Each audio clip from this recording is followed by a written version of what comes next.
This program is brought to you by the Vegetarian Society of Hawaii, a nonprofit organization dedicated to sharing with the community the many benefits of a vegetarian diet. Free monthly meetings include vegetarian experts found locally and on the mainland, quick and easy cooking demonstrations, and healthful and delicious food samples. Members enjoy an informative quarterly newsletter, social activities, and discounts at many vegetarian-friendly restaurants and health food stores.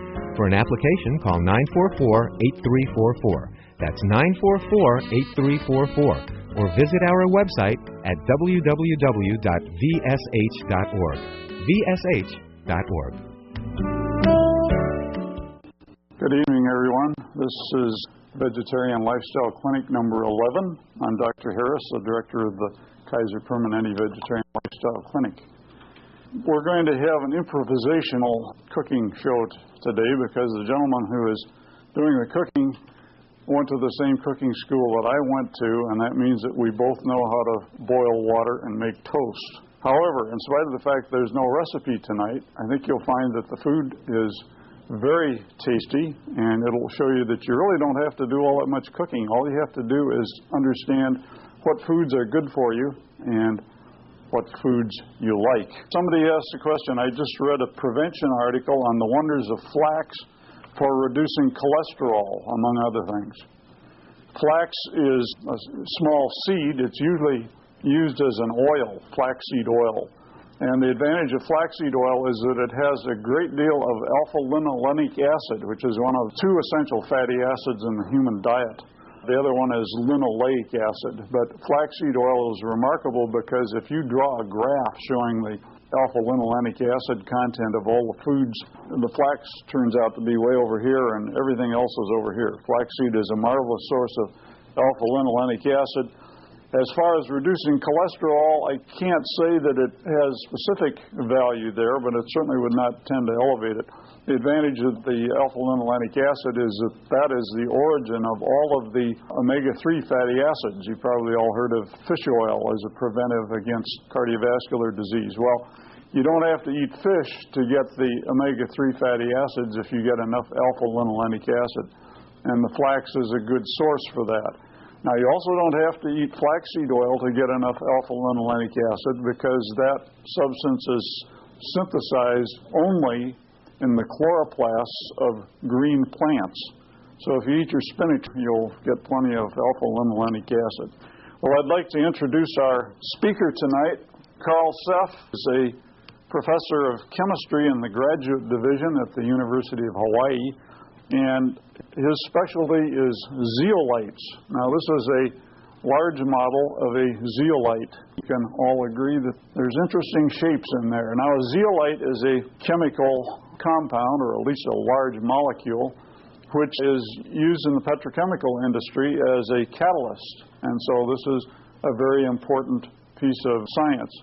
Well, I would like to introduce Karl at this point. Well, I'm going to talk for a while, and then I'm going to start chopping things up and cooking. So that's what's going to happen. So first comes the talk. The talk is entitled The Garden of Eden. It's a talk I gave a while back, a couple of years ago, and apparently its TV quality wasn't good enough to go too many times on public access television. Here is a picture of the Garden of Eden. You won't be able to see a lot of things too well, but nonetheless over here is a picture of the Garden of Eden done by Lucas Cranach. It's dated 1530, and it was done in Germany or Austria or something like that. If you look at it, you can see that there are trees with fruit on it, and there are animals around here, and there are people not wearing much clothes, and everything looks sort of peaceful and calm. I might have liked to have shown you one by Michelangelo, but Michelangelo's all have snakes in them.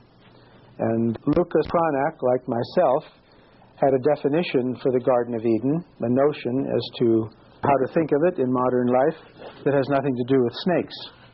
This picture also shows people sitting around relatively content without a care in the world. And my notion of the Garden of Eden is somewhat different. It's more like the way I am when I get home, let's say, at 6 p.m., having carried on all day, somewhat beaten by the world, and wanting to encounter a Garden of Eden. So in the Garden of Eden for me is one that has me in it hungry. instead of satisfied, as these people seem to be. And it's really my house that I'm talking about, and I'd rather not have all of these animals in it. I have a few animals in it, but, centipedes and geckos, but I'd rather not have all these animals in there if it's all the same.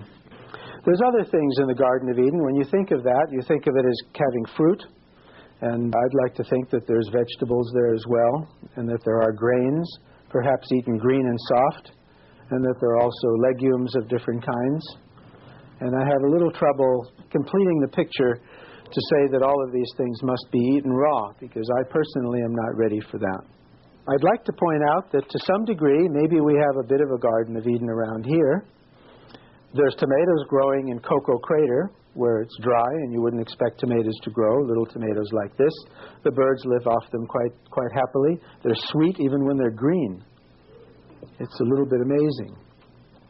I've discovered lately that some of the weeds that grow in my garden, instead of pulling them out and tossing them in the can, that if they're young and tender, I toss them over here, and they go down pretty well. It is our culture to hold the concept of the Garden of Eden in contempt.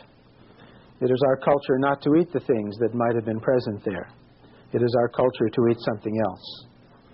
If you'd gone into the Garden of Eden, you might have seen one of these things, and if you were hungry and thirsty, you might choose to eat it. But we don't do that. We peel it, and then we slice it up in little pieces, and maybe we don't even buy it in the first place because this is not as good as a candy bar. So it is our culture to hold the concept of this wonderful place, which would have wonderful natural food for human beings, in contempt. In general, we don't live that way. Americans, in general, do not live that way. The only people who do live that way are people who have nothing else, who don't have candy bars, and so they have to eat, rice and wheat and vegetables. Let me talk about some things that the garden doesn't have.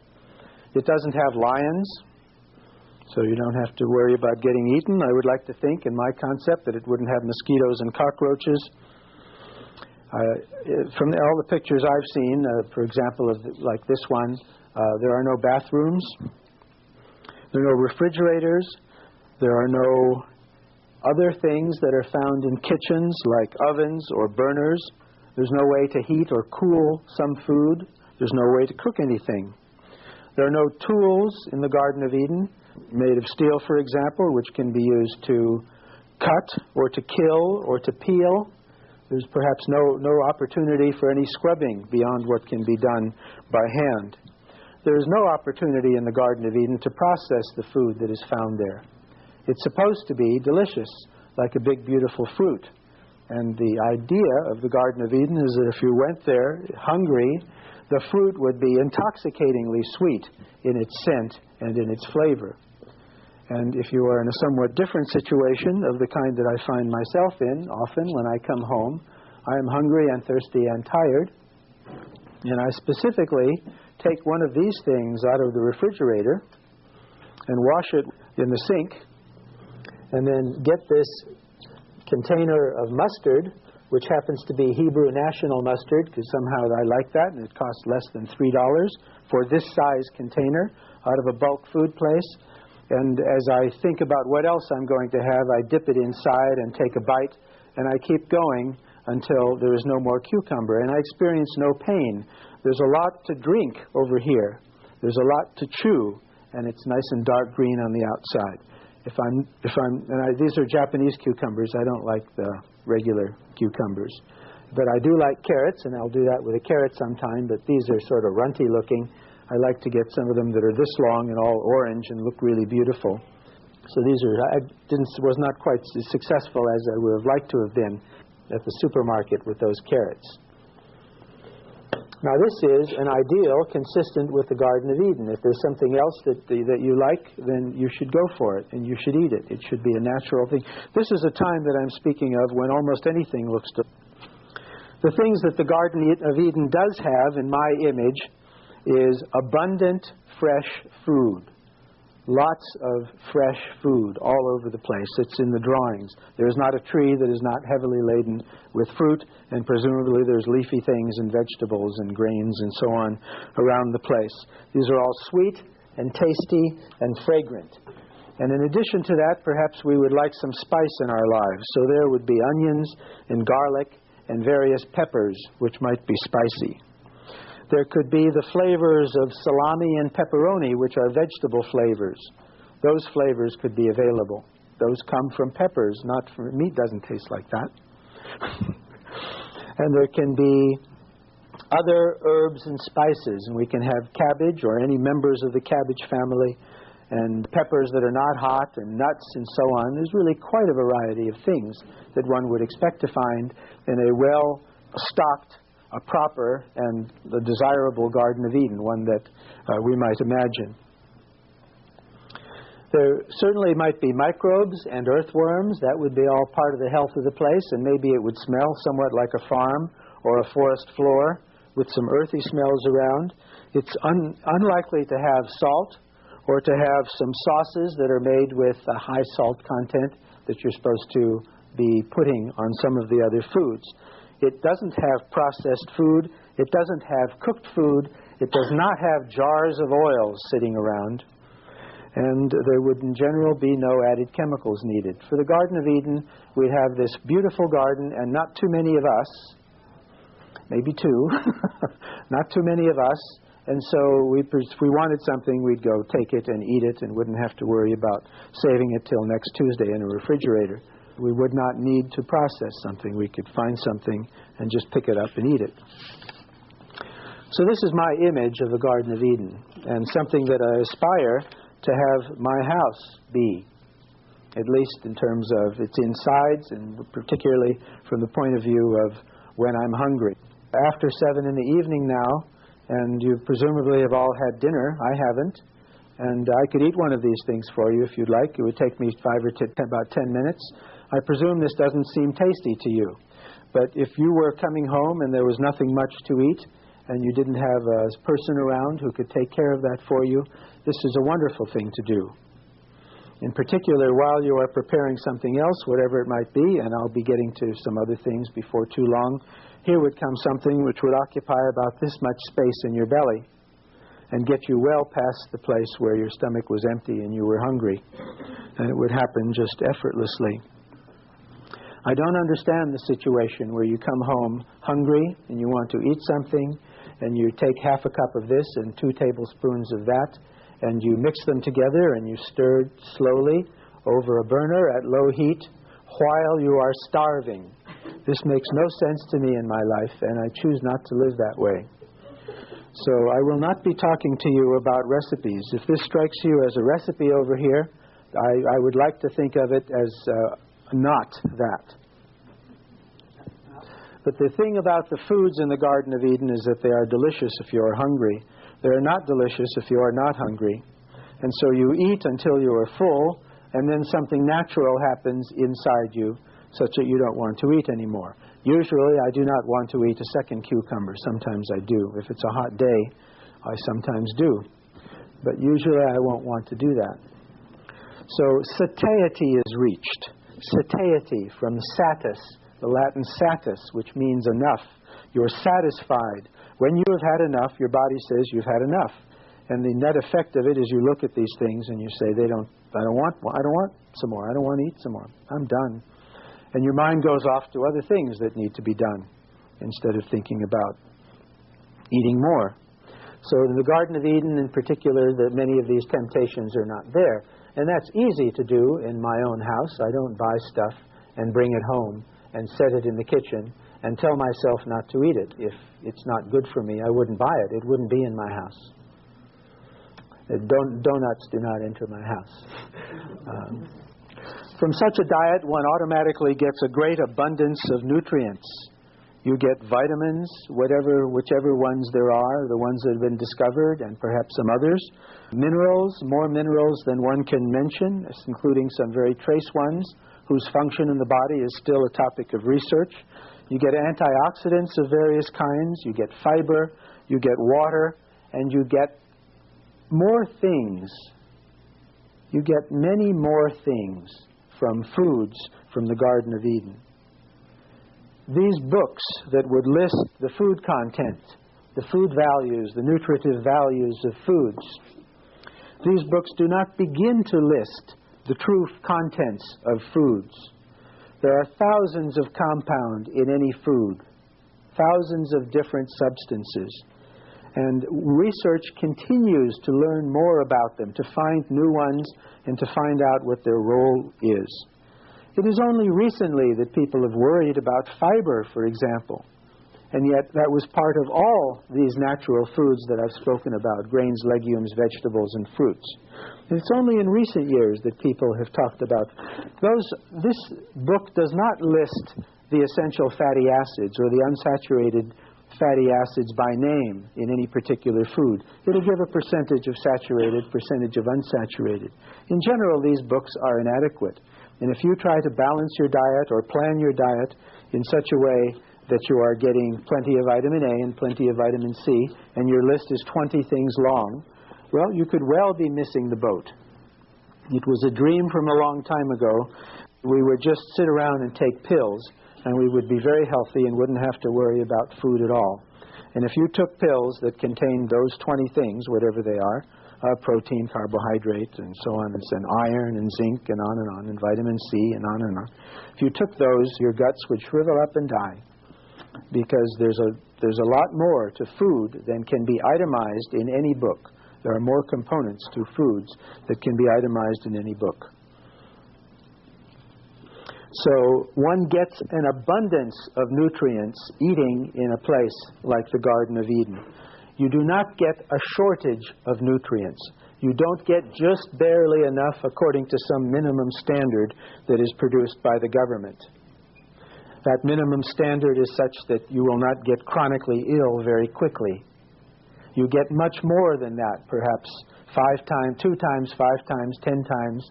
Just by eating in such a way, you get many more nutrients than the minimum standard. But at the same time, you don't get a vast excess. You can buy a bottle of zinc in the drugstore and take it as zinc pills and take them home and consume them regularly because you heard someplace that zinc is important. You can buy enough zinc to galvanize your car, and you can consume those in the space of a few months. And that is certainly not the amount of zinc that might come from eating a diet that is provided by a Garden of Eden. So I like to talk about abundances of food and nutrients which go into your mouth and get chewed up and irrigate your gums and give yourself some exercise up here because you have to chew, and they go down through your throat. And here's a place that often gets cancer, for example, and here you would be having large quantities of natural vitamins and so on that would be in contact with that. It would go into your stomach. The stomach would get what it is intended to have, something to work with, which contains large quantities but not huge quantities of nutrients.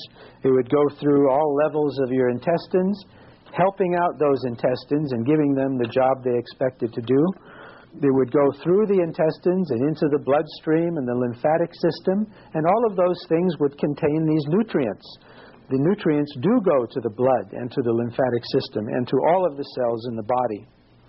And even nutrients would come out in the urinary system. It would not just be water and salts.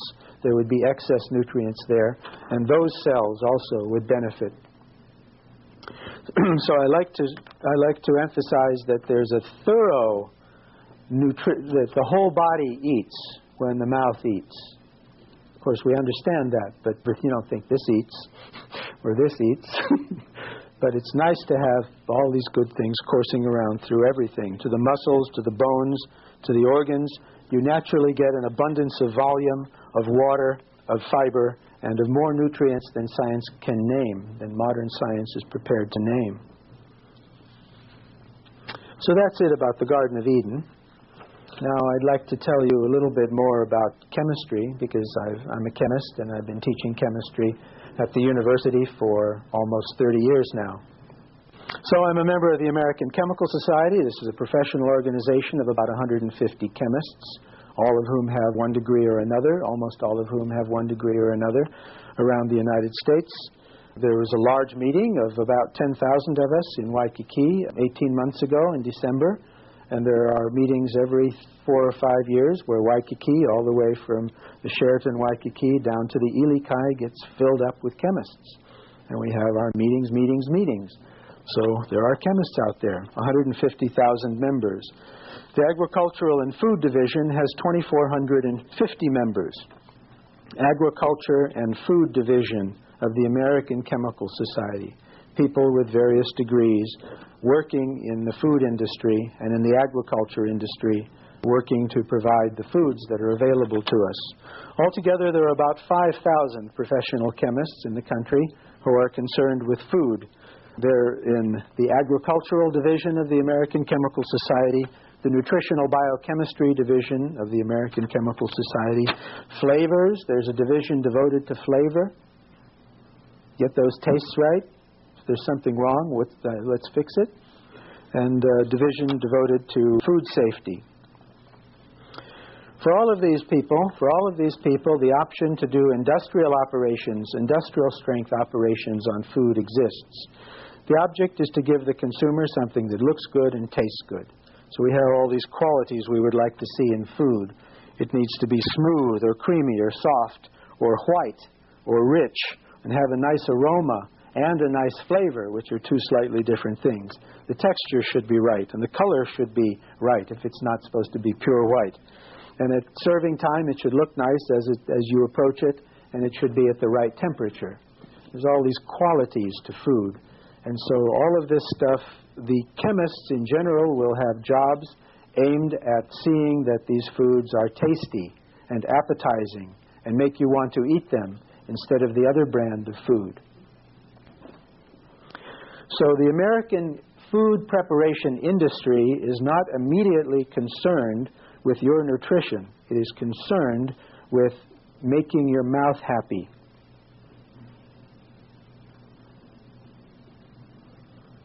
And after that happens, well, we assume that things are pretty healthy around here and we'll all be all right. But that's not the case. That's not the concern. It's increasingly becoming the concern as laws are passed saying that the nutritional value of each particular thing must be listed. And so here's nutrition facts on every can and on most of the foods that are available to us. And as we pay attention to those things, it has been my observation, and I'll bet it has been yours, that in the last 3 or 4 years there are many things available in the standard supermarkets in Honolulu which say low fat. I mean, each thing as you walk down the aisle is almost low fat, low fat, low fat, low fat. There's still a few standard things, but increasingly the consumer demand and education in the area of nutrition has caused the foods that are available to us to evolve. But in general, industrial processes that can take place can be far harsher and far stronger than anything that we can do in our kitchens. In our kitchens and bakeries and restaurants, we heat and freeze and thaw. Maybe we do a little bit of separating, eggs from yolks or whatever it might be. Combining, take some of this wheat germ and add it to some of that flour and so on and so on. Following recipes and combining, we do these things. In industry, people can go to much higher temperatures. They can go to much higher temperatures, and they can go to pressures which are not easily available in a kitchen, even with a pressure cooker, which might be a device that will give you a little bit of range in the pressures at which food is done. Food may be treated with acids or bases or with buffer solutions to make sure that the pH remains constant, or to make sure that the pH is adjusted so that perhaps some bacteria can't live or some unwanted pest cannot be in that food producing toxins. So treatment with substances, with chemicals if you wish, is something that can be done with lots of regulation by the food industry. Preservatives may be added, flavors may be added, and flavors may be removed. A bitter component in some food may be removed by leaching with a solvent. These are processes which can take place in industry and do take place in the interests of giving you something that is safe and delicious, and without that much regard for residual nutrition. So, for example, bleaching is done to whiten foods and flours. Bleaching is done. Bleach is bleach. Bleach is an oxidizing agent. It immediately attacks many of the organic molecules which are essential nutrients and oxidizes them. Colors are added. In general, I personally don't see too much of a fault in that. But nonetheless, they can be added. Thickeners can be added. Compressed carbon dioxide, phosphoric acid. Alum, ammonium aluminum sulfate, is commonly added to anything which is called a pickle. And so here you are eating sodium aluminum sulfate, which maybe is harmless, but maybe not. And of course, Alzheimer's disease is trying to figure out whether aluminum is a causal agent. Everything that we can do in our laboratories at the university or in industries, at universities around the country or the world, anything that can go on there can take place in a food processing laboratory in the American food industry. All of the chemistry, all of the chemical engineering. And indeed, foods are produced in large quantities. For example, this is a book which I have from Aldrich Chemical Company. It's called Flavors and Fragrances, and this is used by food chemists to make sure that foods taste right. So if you have something like, for example, I will be actually showing you that how we can maybe eat some apricot jam over here. But if the apricot flavor is not just right, if the apricots were a little green or there wasn't enough sunlight that year, maybe they could add a little bit of one of these. And I'm just opening to any page. So here we are, methyl 4-methyl valerate. The flavor is pineapple, sweet, and fruity. It cost $560 for a kilogram, 2.2 pounds. And 2.2 pounds can be stretched over tons of food to make that thing more pineapple-y. It could go into a McDonald's milkshakes, for example. It could go into a fruit pie that is supposed to be more pineapple-y than the pineapple, because the pineapple lacked something, and you want to have something that is very much that way. I'll turn to another page. Furfural. It costs $26 for 2.2 pounds.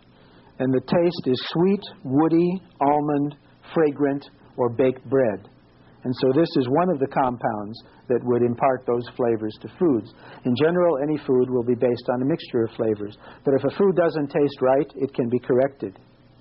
This is a book, and it's readily available to any chemist that wants it. It's where flavors can be modified by adding these things. There's a great hope to all of this. Some of our foods are a little bit boring. I'm going to be working with some bread here after a while, and maybe the flavor isn't all you want it to be. It's not all I want it to be, and so I'm going to be putting jam and peanuts on it. So big deal, but it tastes much better to me that way. If I didn't want some of those calories, maybe I would just get some of these flavors and put it in, and maybe I'd have a real good time, and I would just be eating bread and not the added sugar or the added fat that comes from something else. There's a remarkable, many of our foods are quite bland, and there's a remarkable opportunity to take, for example, potatoes and make them taste like potatoes au gratin without using cheese and milk. Chemists can do that and are getting better and better. So I'll repeat again, there is not necessarily a problem with the American or the world food industry, except that they cater to the demands of us, of the consumer, and the consumer in the past has not asked or cared about the nutritive value of the food. The consumer has not cared too much if the fat content was high, if the fat was saturated, if the cholesterol content was high. I mean, we just take some mayonnaise and slap it on a piece of bread. Well, mayonnaise is fat and egg yolks. And so you may as well just eat fat and egg yolks. Drink a glass of fat. That's what it is. It's nothing else. And it's perfectly possible to put something together that's based on a ground-up tofu or whatever it might be, which should be able to satisfy the palate just as well. Well, I'd like to go through some things that have appeared in my professional magazine. It's Chemical and Engineering News. It comes out every week from Washington. It gives news of all the news, things that are news in chemistry, in chemical engineering, in chemical business, whatever it might be. Here is something that appeared in 1992. Isothiocyanate in broccoli may protect against cancer. This is no longer a may. This is an active ingredient in cruciferous vegetables which protects against cancer. It is not a very large molecule. It is about the size of a sugar molecule. Perhaps it has of the order of 12 carbon, oxygen, and there's two sulfur atoms, otherwise carbon, nitrogen, and oxygen. A relatively small molecule, and it was surprisingly easy to identify, it says here, when it recounts the chemist's experiments in isolating this molecule. but it's commonly found in cabbage and all those other things like kale and bok choy and all these other things which are members of the cabbage family all over the world. And that's it. So broccoli is that. This is broccoli. Contains plenty of it. It's in food. It's not necessarily in food that has been very processed, but it is in all kinds of foods, in particular the cabbage family. Says here, anti-cancer agent is synthesized and characterized. So somebody in a synthetic chemistry laboratory made this molecule, which is a nice thing, and apparently it is an anti-cancer agent. But in the meantime, it is a fungal natural product. That means fungus, like mushrooms, would have this compound in it, some mushrooms anyway. This is a thing which is natural to mushrooms. So if you're putting mushrooms in your salad, and I can't swear that I don't have the nutritional analysis for each kind of mushroom, but if you eat mushrooms raw, if you don't, and I would bet that if you maybe cook this up too much with a lot of oils, it doesn't count. It's not a mushroom anymore. But there it is, and so if that's a little expensive, or if there certainly are people who have cancer and who don't want to eat mushrooms, and then therefore chemical industry can step in, the pharmaceutical industry, and make this synthetically from smaller molecules and provide it directly, and then you don't have to do the terrible thing of eating a mushroom if you refuse to. Researchers unlocking the potential of diverse, widely distributed saponins. This is a new class of compounds whose role in vegetable life and in food is not very well understood, but it's a new class of compounds that was being announced, and it is present in our food, and I don't know much about it. And certainly those nutritional books will contain no information as to the contents of these things in foods.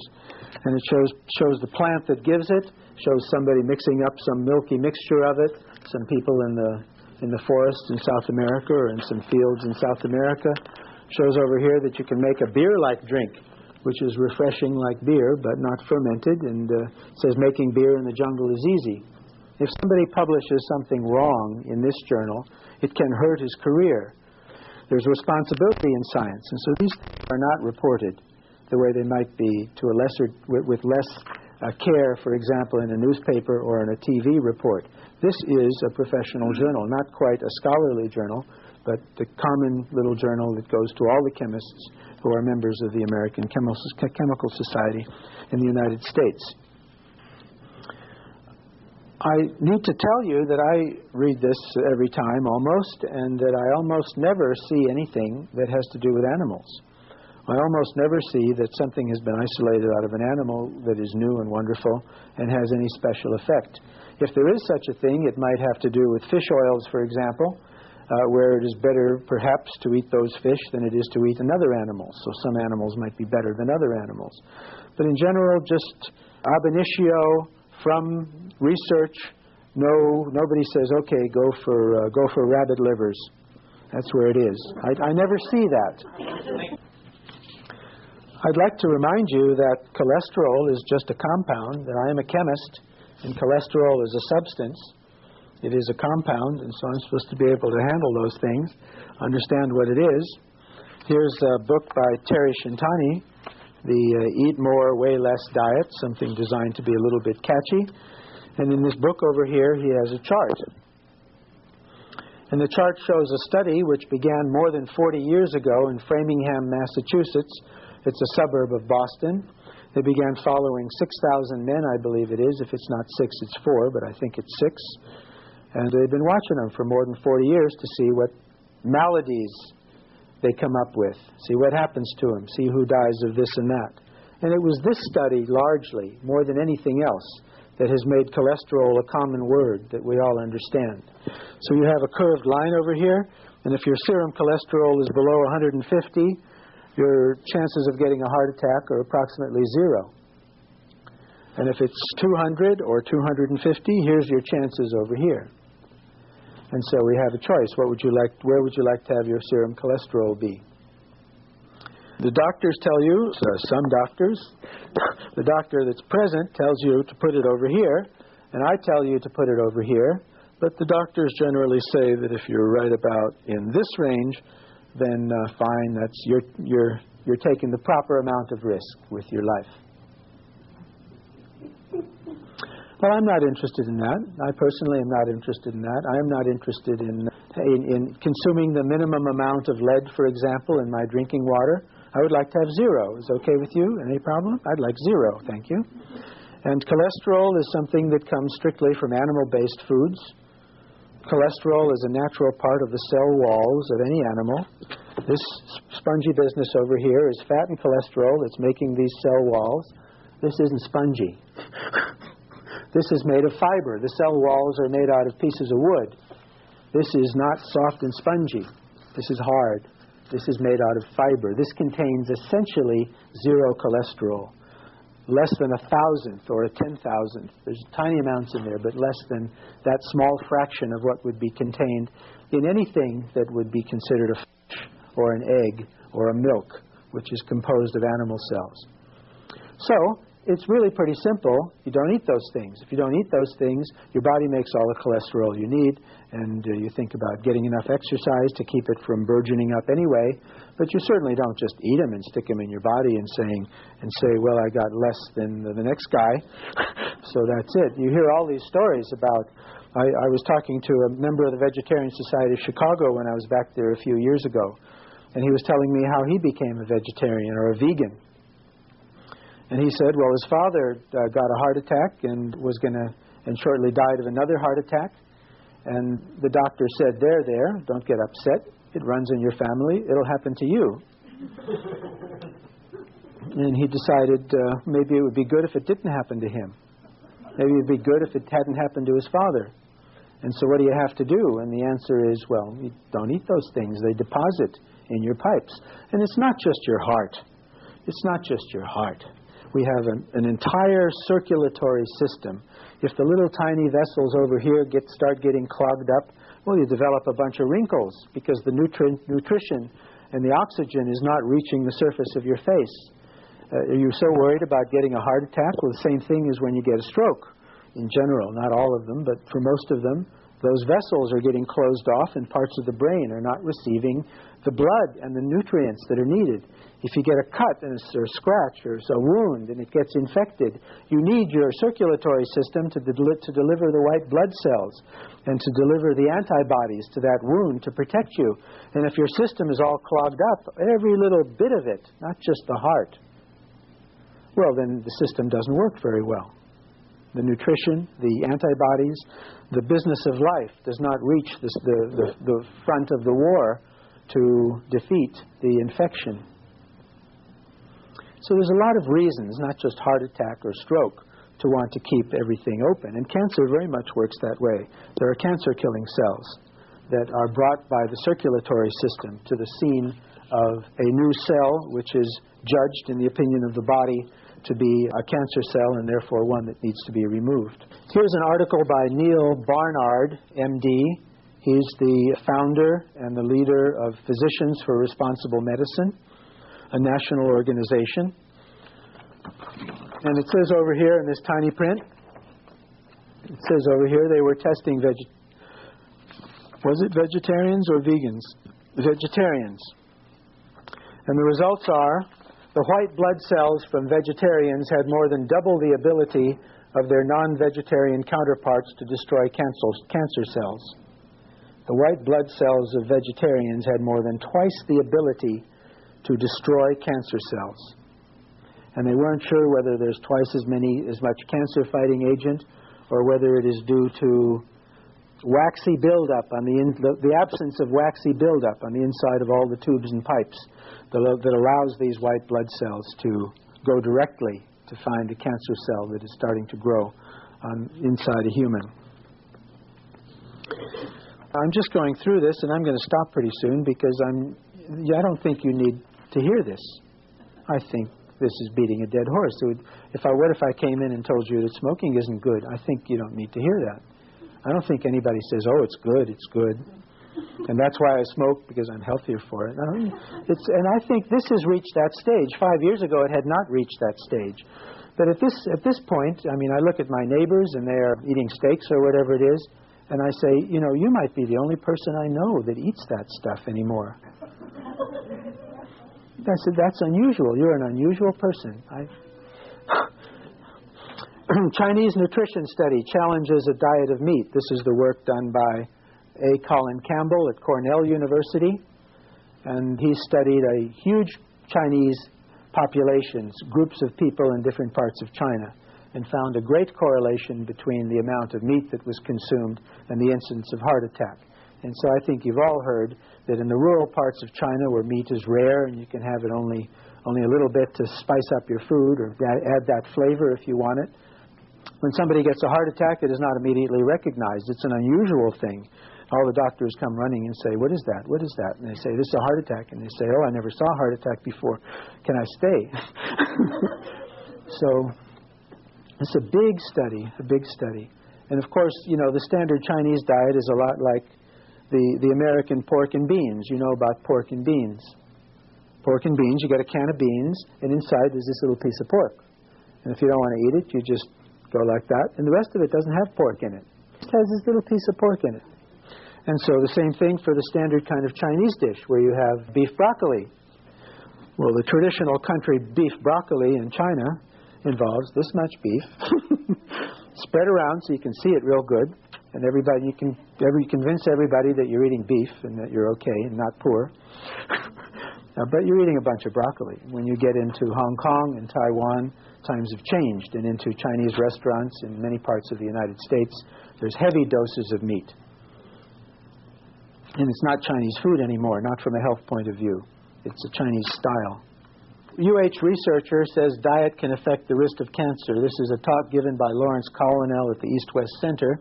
This is just an article from a student newspaper at the University of Hawaii. He's director of the epidemiology program of the Cancer Research Center of Hawaii. So this is what he says, whatever it is. But I'd like to point out that we're paying him to do his work. We're supporting that center. As citizens, using federal funds or state funds, we support the place. And so it would be nice to listen to see what he said. And what he says is not something about vegetarianism per se. He says that people who want to improve their health should eat a diet that is high in fruits and vegetables. So this is a firm research result.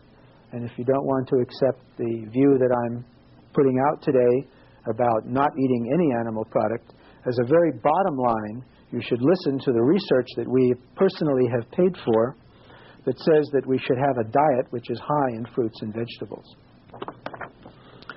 And a little bit more about what the government is doing. Here's Hawaii Department of Health Nutrition Branch. We pay for that. It says vegetables for health. Then they got fruits for health. Then they have this. We pay for this. It says eat more salads. Recently went into law, became the government's recommendation about what we should eat. And of course, here is the advanced food pyramid, which says you take the top off and you throw it away. And the top is fats, oils, sweets, milk, yogurt, cheese, meat, poultry, fish, eggs. That gets cut off, thrown away. It's a trapezoid.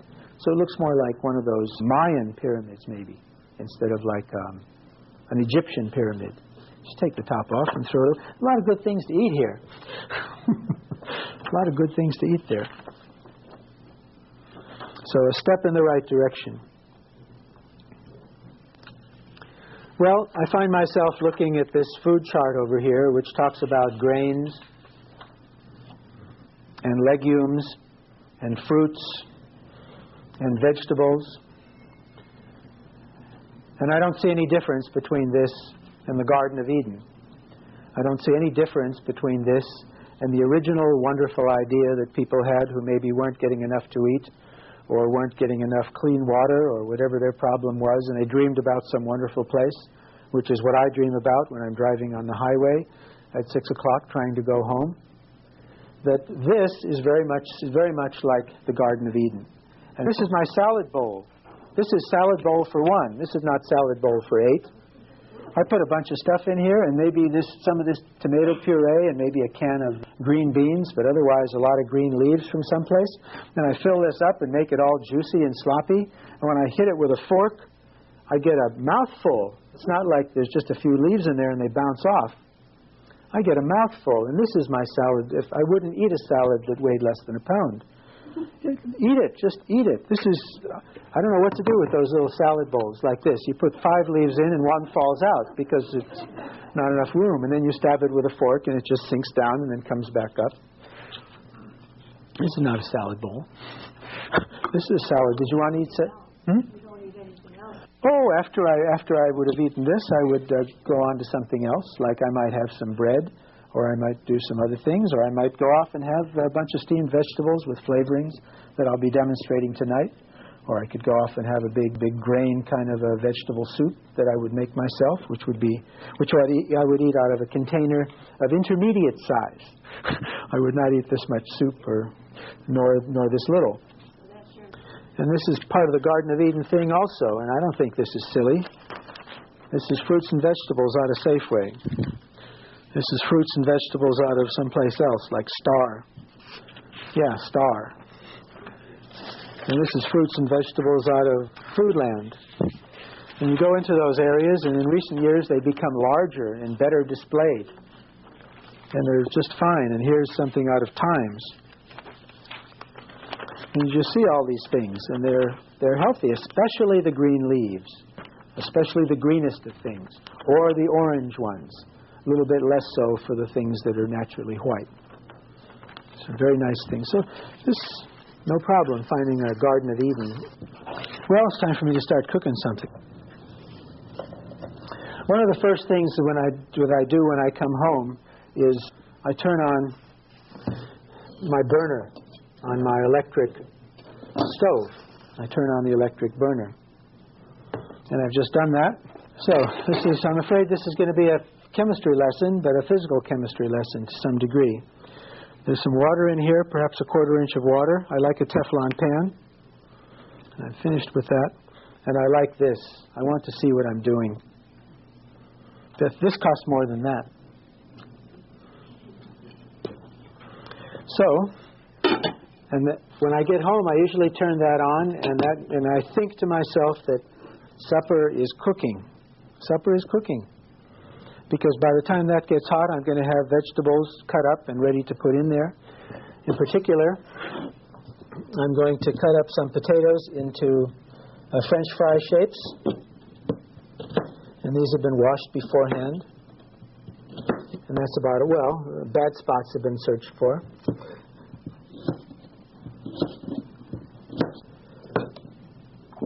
And the water's heating up, and I'm not wasting any time. Well, this is not hot yet, and it's not doing anything yet, but I need the board for something else. Well, it's not cold, so I'm going to put it in. But it doesn't really get interesting, and the cooking does not really begin until steam comes out. And when steam comes out, the cooking occurs rapidly. So here's some broccoli, and I'm cutting off the heavy part. And I could cut it off in a larger chunk and slice it a little differently, however you choose to do it, whatever shapes you'd like to see on your plate. And I won't cut this up quite as much as I usually do, just to save some time. And now these thicker portions are going to require a little bit longer to cook. And so I'm going to put those inside.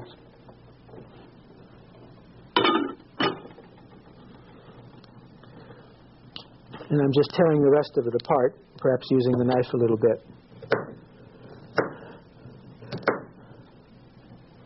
So, Julia Child kind of stuff. We have stuff falling on the floor and falling on the table.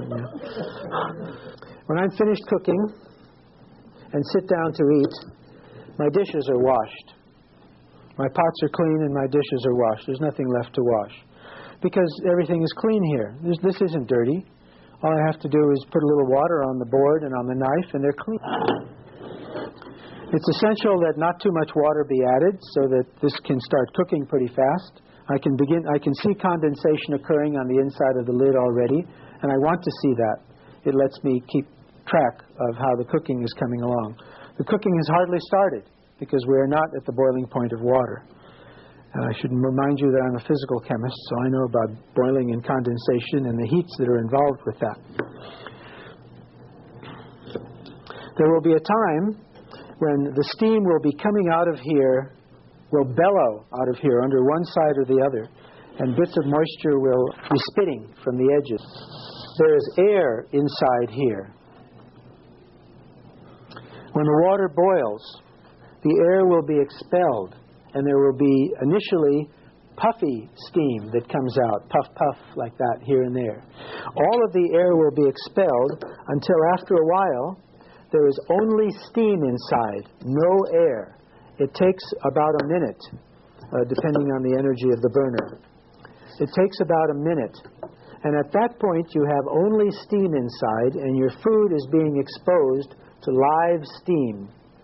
That steam condenses on the surface of the vegetables and allows the cooking to be finished in about a minute. Thoroughly finished in about a minute. Longer if the vegetables were cold. So if they're frozen, it doesn't work. But it takes about a minute for it to happen. And I see some condensation over here. The surface of these vegetables should be at approximately the boiling point of water right now. It must continue just a little bit longer until there is a steady loss of steam. And at that point there is no air, and any surface on any vegetable that is less than the boiling point of water will quickly have the condensation of steam upon it and will cook. It's a very, very fast transfer of heat. If you told me that I had a choice between putting my hand in a jet of steam or in a pot of boiling water, the boiling water would be the wise thing to do. Steam is really, really strong. High heat transfer. And it doesn't take very long. And one of the advantages of that is that you do not get the very inside of your vegetables never reach the boiling point. And so nutrition that is in there is compromised very little. I'm now at the place where there is something like a steady stream of steam coming out. I'm used to seeing it coming out just like that, with a lot more activity and a lot more noise. For anybody that puts a lid down like that, I'm not sure what you're doing. You're steaming up the room or something. This is not working. The lid must be on. There must be no air inside while the cooking is taking place. And I have friends who tell me, oh, you stupid old man, you ought to be putting some lemon juice in there, and then the stuff will stay green. And the answer is, yes, if you put the lid on sideways, you'll get that. But if the lid is on properly, there will be the oxidation of the green color by oxygen in air will stop, and my stuff comes out completely green. You take a can of traditional refried beans, and so this becomes a little bit Mexican. No fat traditional refried beans. Ingredients: cooked beans, water, salt, autolyzed yeast, onion powder, garlic powder, natural flavor. No fat, no lard, no this, no that. Then you have to get the stuff out of here, so you turn it upside down, and you start to open the back. And when you do that, air can get in and the beans are out. And this is the salsa. The salsa is going in like that. And I finished my recipe. I've finished. I'm just stirring this up, and this is an excellent dip. I served this, and it was all eaten up at a party at my house last weekend. We had about 15 people over, and I had cucumbers that were cut up. Excuse me. I did that because I didn't think they'd want to eat whole cucumbers. But I cut them in half and then into sixths for each edge. And then this was something that was used as a dip. It was very popular.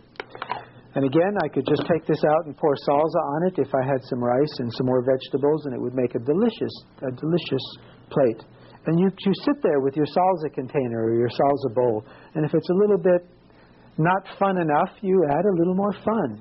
And you make sure you don't overshoot because you don't want something too spicy. You can adjust each bite as you go through it. So you don't have to know beforehand how much salsa to add to how much vegetables. Cook up the number of vegetables you want to eat and add the salsa so that Or even a mixture like this would be delicious, I think. It all depends what your taste is. Mine is to use this as a dip and not to put on top of steamed vegetables. I have something else that I like over here. I just came back from Korea about 6 months ago, where I lived for about 6 months. This is called soybean paste. I bought this at Palama Supermarket on Dillingham in Kalihi. It smells terrible. I encourage everybody to come up and smell it. It's called soybean paste. The Korean name is Cheonggukjang. Its ingredients are soybeans, salt, and water. It is not particularly salty, and I can never eat more than about 20 grams myself at a meal, even when I'm eating. If, for example, I would eat all of this, no problem. That would be a steamed vegetable meal. And in particular, in Korea, you might know that with a meal, people often eat whole cloves of garlic. So I've got some cloves of garlic over here. Now, this is a strong flavor. I miss all my cheeses. I loved all of those ripe cheeses from a long time ago. And I miss that. And I personally, as a chemist, do not understand why we cannot grow those same molds that make those same flavors in something other than milk. These flavors mixed into cooking are nice, strong flavors. Very fancy. I like it a lot. Where do you buy that? One of those wholesale. That's the one.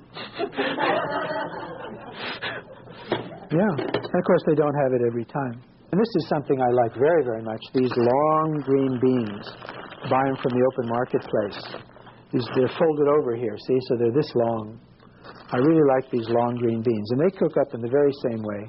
You could cut them in half. You could trim the little ends off. I guess that's the nice thing to do. But I think they're just fine. As a matter of fact, you can take these and you can put them in a sandwich. I think what you've seen is the end of the Julia Childs method of fixing food. I don't know if you're aware of how much originality you've seen tonight, but basically what Karl has given us is an unrecipe. And in fact, it's such an unrecipe that I was not able to put a recipe sheet together for you tonight, so you're going to have to settle for all the recipes we had. We could do a nutrient analysis on what Karl has given us tonight. I'm pretty sure that we would find that it meets 100% of the RDA per calorie for all of the essential nutrients, with the possible exception of vitamin B12. Well, I want to thank you again, Karl. It was a marvelous demonstration. Thank you, Dr. Harris. I think it's going to turn out very well. Thanks a lot.